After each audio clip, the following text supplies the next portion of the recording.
fez conosco o Senhor. Exultemos de alegria.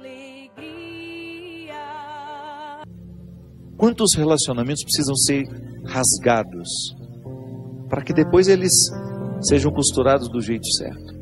Fazer cair por terra todas as ilusões que nós temos do outro, ou todas as pretensões que nós julgamos em cima do outro. Não, o outro não tem que corresponder às minhas expectativas. O outro tem que ser ele. E se por acaso houve uma empatia comigo, ali construímos uma relação de amizade, se não, uma relação de respeito só. Mas é preciso rasgar. Nós precisamos viver o enfrentamento. O enfrentamento que depois vai provocar uma libertação em nós. Enfim, a vida sempre vai nos pedir uma observação. A vida sempre vai pedir de nós calma, paciência, porque com pressa nós passamos por cima de todas essas necessidades e não somos capazes de reconhecê-las. Tudo tem seu tempo, há um momento oportuno para cada coisa debaixo do céu. Tempo de nascer, tempo de morrer, tempo de plantar, tempo de arrancar o que foi plantado, tempo de matar, tempo de curar, tempo de destruir, tempo de construir, tempo de chorar, tempo de rir, de lamentar, de dançar, tempo de espalhar pedras e tempo de as ajuntar. Tempo de abraçar e tempo de afastar-se dos abraços. Tempo de procurar, tempo de perder. Tempo de guardar, tempo de jogar fora. Tempo de rasgar e tempo de costurar. Tempo de calar e tempo de falar. Tempo do amor, tempo do ódio, tempo da guerra, tempo da paz. Muitas vezes nós matamos a nossa vida, ou matamos a oportunidade de viver bem, porque nós não somos capazes de fazer a leitura correta do que o tempo está nos pedindo. Porque é assim mesmo. Cada dia o tempo vai nos pedir alguma coisa. E é esse olhar atento que vai dando a gente essa condição, essa clareza de perceber o que de fato hoje grita pelo meu nome. O que de fato hoje chama por mim? Qual é a realidade hoje que é inadiável? Minha gente, às vezes nós somos tão negligentes na percepção disso, que às vezes nós desperdiçamos um mês, um ano, 10, 20, colocando o nosso empenho numa realidade que nem era para aquele momento. E é por isso que é tão interessante a gente desenvolver a habilidade de dizer não e de dizer sim. Porque essa é uma habilidade que só a maturidade nos traz. Porque às vezes, porque somos imaturos, nós não sabemos nem dizer não. Não sabemos olhar as urgências do tempo. Então a gente vive para agradar o outro. Não. Antes de agradar o outro, você precisa perceber o que a vida está pedindo de você. Porque nem sempre aquilo que você pode fazer para agradar o outro, está em consonância com aquilo que a vida está pedindo de você. Mesmo que para a gente crescer, nós temos que ter coragem de cortar muitas coisas. A Sagrada Escritura diz: tempo de matar, tempo de fazer nascer. Tudo depende da percepção aguçada que nós precisamos ter para olhar o momento presente e descobrir o que de fato merece o nosso empenho. Quantas vezes eu na minha vida me empenhei no lugar errado, na questão errada, e depois não tem como ser feliz. Não tem como eu descobrir um contentamento sabendo que o meu empenho não foi onde deveria ter me empenhado. Não há possibilidade de eu me sentir realizado, de sentir-me bem com as minhas escolhas, porque o que vai fazer com que eu me sinta bem é olhar para o contexto das minhas escolhas e ficar confortável com aquilo que foi escolhido. É interessante porque, às vezes, a nossa maneira de viver nos priva até mesmo dessa percepção. Nós estamos muito estranhos a nós. Não é estranho com o outro, não. É estranho a nós mesmos. Estranhos a nós mesmos. A música fala, né, que às vezes nós ficamos sem alma. O corpo precisa de alma. Sim, eu preciso de sustento para a minha vida. Eu preciso de significar a minha matéria. Eu preciso colocar alma em tudo aquilo que sou eu. Até na casa onde eu moro. Eu sempre saio de casa, e agora eu fiquei 17 dias fora de casa, porque eu emendei o evento que eu tive em Maringá, depois com a peregrinação, e da peregrinação já fui para o evento de Recife. Fiquei 17 dias sem pisar na minha casa. E a vida tem me ensinado que a casa não é um aglomerado de paredes. A casa é um sentimento que me ocorre. Não é só uma construção material, não. Quando eu entro dentro daquelas paredes que eu construí com o meu trabalho, ali eu identifico a alma que me sustenta. É um sentimento que me ocorre.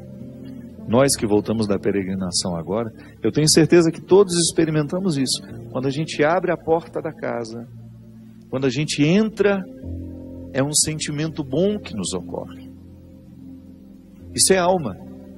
É quando a matéria está plena de significados. É quando a gente começa a atribuir um significado que ultrapassa as paredes, os móveis, o telhado ou a laje, o jardim, o portão de entrada. É um sentimento que nos ocorre. E é interessante que a qualidade da nossa vida depende, está intimamente ligada à nossa capacidade de depositar alma nas coisas. Eu não estou falando dessa alma, do significado mais profundo da nossa vida, dessa dimensão espiritual que me conecta com a eternidade. Não. Eu estou falando de tudo aquilo que vive e que faz sentido à matéria. Traz sentido àquilo que é material. Então a gente usa de maneira inadequada o termo alma. Perceber que os meus objetos estão perpassados por um significado que ultrapassa a matéria. Como dizia Rubem Alves, né? Existem coisas que são mais que coisas, são coisas que nos fazem lembrar. Isso é, virar um sacramental. Da mesma maneira como eu trago uma lembrancinha da viagem, aquilo é para mim apenas um sacramental de alguma coisa que foi boa, que foi vivida, que foi experimentada, que me fez bem. Mas agora, na minha oportunidade de colocar alma neste corpo, nessa oportunidade única que eu tenho de viver diariamente bem a minha vida e assim inflar ar em tudo isso, da mesma maneira como eu percebo essa outra alma das coisas, da minha casa quando chego, de um sentimento que me ocorre. O viver bem, me trazendo a consciência de que hoje, quando eu observo as urgências da minha vida e me empenho nessas urgências, eu estou colocando alma no meu corpo. Ah, padre, essa visão separatista não combina com a teologia cristã. Eu sei. Isso é só didática. Essa separação é apenas didática. Funciona tudo junto. Corpo e alma estão, embora sejam realidades distintas, funcionam juntas. É unidade. Nós proclamamos a unidade de tudo isso. Agora, quando eu percebo, quando eu identifico que eu não estou fazendo, que eu não estou me empenhando para viver bem, eu estou sim fragilizando os recursos da minha alma, que são justamente para me ajudar a viver bem a própria vida do corpo. Trabalham em conjunto, minha gente. E nós muitas vezes negligenciamos a observância do tempo, como na Escritura que diz. O escritor sagrado fala justamente isso. Tempo de chorar e tempo de rir. Há momentos que a própria vida te mostra a necessidade de chorar, de jogar para fora os seus excessos, de não ter medo da tristeza, de permitir que essa tristeza cave dentro de nós as suas riquezas, e que nos ajude a encontrar a pedra preciosa que só o sofrimento poderia nos levar a conhecer. Depois vem o riso. O riso não nasce por acaso. A gente já cantava aquela música também, né?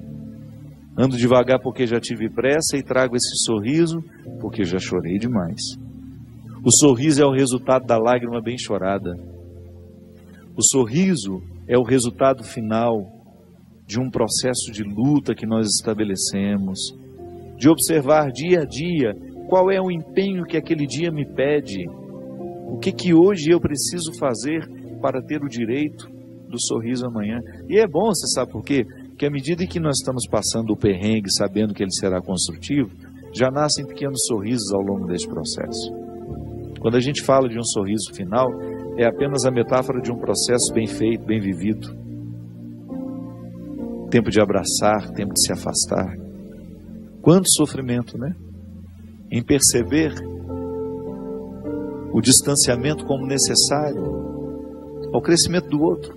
É aquele filho que vai embora para estudar. Não dá para reter filhos. Por isso que é tempo de abraçar, é tempo de cuidar, é tempo de estar junto. E vai chegar um momento em que esse afastamento será necessário para o próprio curso da vida. Depois volta. Mas num primeiro momento a gente precisa do distanciamento. É a urgência do dia. Chegou a época, é preciso estudar, é preciso buscar um futuro fora daqui. Minha gente, quando nós observamos o movimento do tempo e as suas urgências, a gente entra dentro do contexto de uma sabedoria irrenunciável à nossa realização humana. Tempo de rasgar, tempo de costurar. Se a gente não tem coragem, muitas vezes, de rasgar algumas realidades, depois jamais conseguiremos viver a libertação dela. Hoje eu até escrevi sobre isso. Muitas vezes, nós lamentamos perder. E quando, na verdade, a gente vai observar aquilo que a gente perdeu, não foi perda, foi libertação. Maravilhas fez conosco o Senhor. Exultei